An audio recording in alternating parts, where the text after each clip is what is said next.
జియో బహుమతుల పేరిట పెద్ద ఎత్తున మోసం జరిగింది. సినీ నటి జీవిత రాజశేఖర్ను మోసం చేశారు. జియో బహుమతులు సగం ధరకే చెల్లిస్తామని చెప్పి చీటింగ్ చేశారు. సగం ధరలకే బహుమతులు ఇస్తామంటూ తెలిసిన వారి పేర్లు చెప్పి నమ్మించి మోసం చేశారు. దీంతో జీవిత రాజశేఖర్ మేనేజర్ వారి ఖాతాకు 1.5 లక్షలు బదిలీ చేశారు.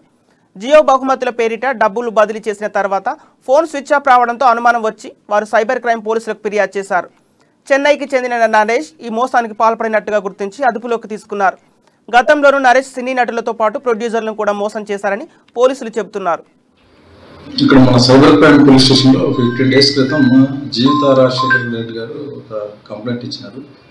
దాంట్లో ఏంటంటే వీళ్ళ ఇంట్లో పోయిన సంవత్సరం నిబద్ధ అని ఒక అతను జియో ఫైబర్ కనెక్షన్ ఇచ్చినాడు. తర్వాత రీసెంట్గా 15 డేస్ క్రితం ఒక అతను కాల్ చేసి, నేను నిబద్ధ మాట్లాడుతున్నా, మీ ఇంట్లో జియో ఫైబర్ కనెక్షన్ ఇచ్చింది కదా, నాకు ఇప్పుడు ప్రమోషన్ వచ్చి రిలయన్స్ జియో మార్ట్లో పోస్ట్ ఇచ్చినారు. ఈ రిలయన్స్ మార్ట్లో చాలా 50%కి ఆఫర్స్ ఉన్నాయి. శాంసంగ్ ప్రోడక్ట్స్, ఫోన్స్ ఇవన్నీ 50%కి దొరుకుతున్నాయి. మీరు కనుక ఈ ప్రోడక్ట్స్ కొన్నట్లయితే నాకు కూడా కొంచెం ఈ వర్క్ దీంట్లో ప్రమోషన్ వస్తుంది, ప్లస్ ఈ రివార్డ్ పాయింట్స్ వస్తాయి నాకు. కాబట్టి మీరు 50% ఆఫర్ని అవైల్ చేసుకొని జియో ఫైబర్ కనెక్షన్ ఇచ్చిన నిబద్ధ పేరు మీద వేరే వాళ్ళు మోసం చేసినట్టు గ్రహించి మనకి కంప్లైంట్ ఇవ్వడం జరిగింది. ఇక్కడ మన సైబర్ క్రైమ్ పోలీస్ స్టేషన్లో 15 డేస్ క్రితం